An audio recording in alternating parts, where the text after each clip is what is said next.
Hello ladies, welcome. I've been sick for the last few days, but I dragged myself off the couch to come into the workout room and show you how a workout room should be set up and some of the equipment that you need to actually get your workouts done if you're using a Beachbody program. Now Beachbody mostly uses weights that range in weights from 5 pounds all the way up to 20, 25, 30 pounds depending on what you're able to lift. It also utilizes bands, resistance bands, which are really good, exercise balls, medicine balls, step-up benches, and a variety of other equipment, including like yoga mats. So I'm going to show you what I have set up. I have a room set up in my house that is my little mini gym that I use, and I have everything here that I'm able to work out my programs with, and I don't have to run around, so everything's self-contained. So one of the things that you want to make sure you have, first of all, is a really good athletic shoe. Not a running shoe, not a cross-trainer shoe, an athletic shoe. Make sure that it has flexibility and it's really stable on the bottom so that when you do balance moves and stuff like that, you can get a good balance and that the tennis shoe is giving you a good solid base for your exercise.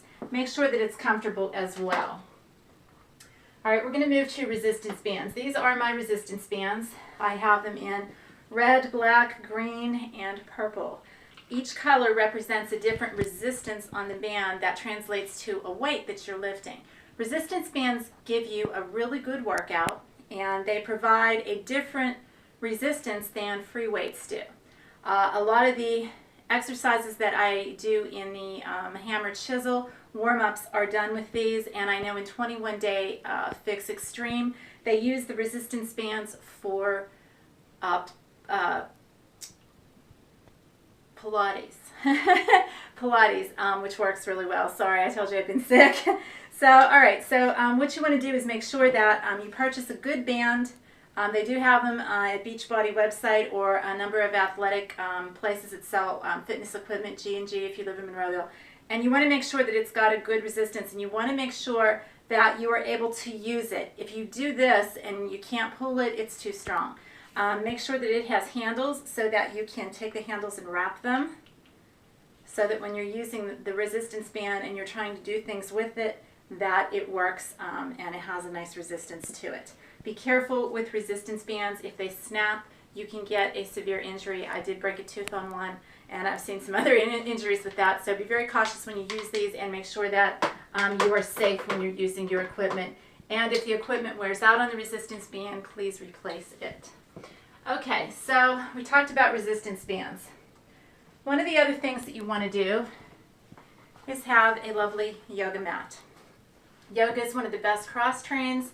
It allows your body to stretch, do some active recovery, which is awesome. And you can buy one of these anywhere from the bookstore all the way to Target and Walmart. Yoga mats are made of a very nice material where your feet don't slip, and you use bare feet when you do yoga. Never use athletic shoes or stocking feet. That's not a good idea. So get yourself a yoga mat. Always make sure to get yourself a nice spray for the yoga mat so that you can keep it clean and sanitary. Okay, another thing that you might want to consider using, and some of the Beachbody programs do, this is called a foam roller. Foam rollers are a pretty good invention. What they do is hit trigger points in your body and help work out knots in different areas. It helps relax the muscles and helps just ease the pain of exercise. So these particular things are used if you use P90X2. Tony Horton definitely recommends these. He uses them. So if you get a chance, check out one of these foam rollers if you've never done it before. It will become your new best friend on exercise. Okay, moving to free weights. As you can see over here, I have a nice collection of free weights. It starts with 5 pounds and rolls all the way up in increments, all the way up to 20, with my kettlebell being my 20-pounder. Kettlebells are awesome for different types of exercises. I also have an 8-pound medicine ball that's used for hammer and chisel on some of the exercises that we do on trying to get toned. So try to look at what type of weights that you're able to lift as far as your poundage goes. I don't use any more than 5 or 8 pounds if I'm doing raises, lateral raises, just because it is, if I'm doing a lot of them, it's going to put a lot of stress on my shoulders. And so I try to keep the pounds low on that so that I'm not doing this. 10 pounds, 12 pounds, 15 for curls, any type of pulls, anything like that. See what you're able to lift. If you are lifting and you can't do any more than 3, it's too heavy. If you're lifting and you can do 23, it's too light. So make sure that you are able to do maybe 8, 10 reps on the weight and nothing more than that. If you see that you're able to do those very easily, then you need to move to the next pound.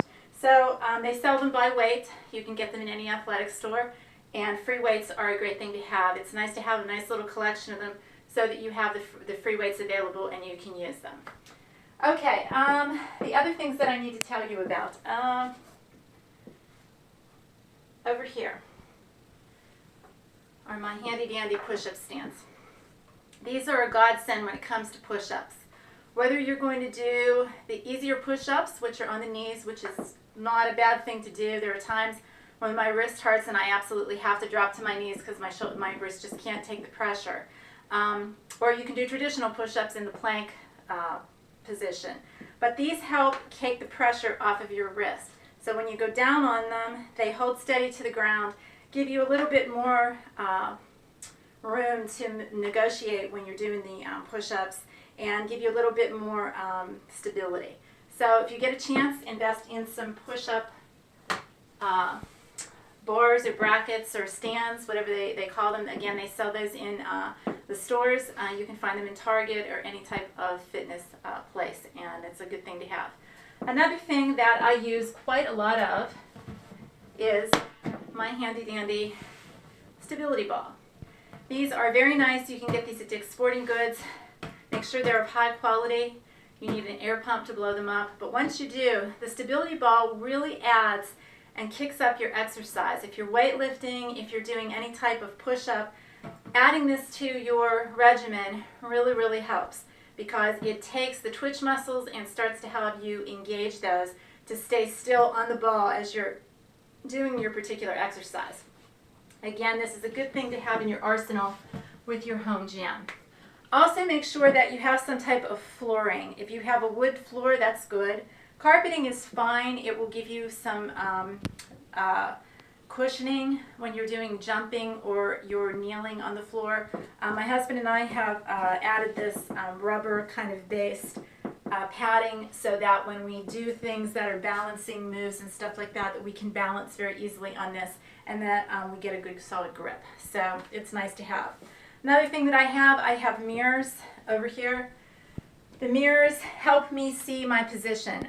They help me when I'm doing an exercise make sure that my back is flat, that my body is in the right position, that my arms are in the right position, that my head's in the right position. So mirrors are a very good thing. Dancers, athletes, everybody uses mirrors to work in because you want to make sure that you are in proper position. Weightlifting, when you're not in the proper position, can cause injury and just really not get the results that you're actually seeking. Okay, so I walked you through some of the things. I have my handy dandy bench over here too for aerobics, for step-ups, for any type of balancing that I need to do, pull-ups that are balanced.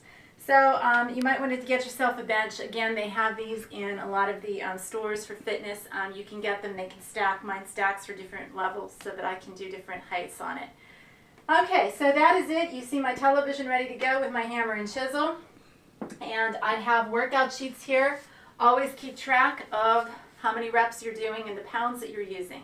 That way you can monitor yourself. You don't compete against anybody but yourself. So yesterday's best may not be tomorrow's, and vice versa. So you want to make sure that you are tracking. These sheets, I have hammer chisel here, but these sheets for all of the Beachbody programs are available at teambeachbody.com, and if you go to the website, you'll see under the forms that these are available. If you have any questions, just email me and I can email you the link for the forms. But make sure you're keeping track. Okay, so that's my home gym. I wanted to take you on a little tour so you know the equipment that I use and that I have.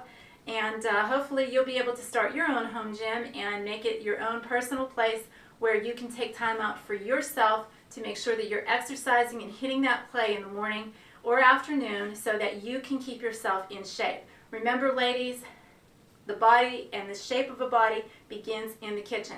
So make sure that you're sticking to your portion control and your diet every single day. Be vigilant on it, and I promise it will pay off. Until I see you again, happy exercising, and I hope that you enjoy this challenge as much as I do. Take care. Bye-bye.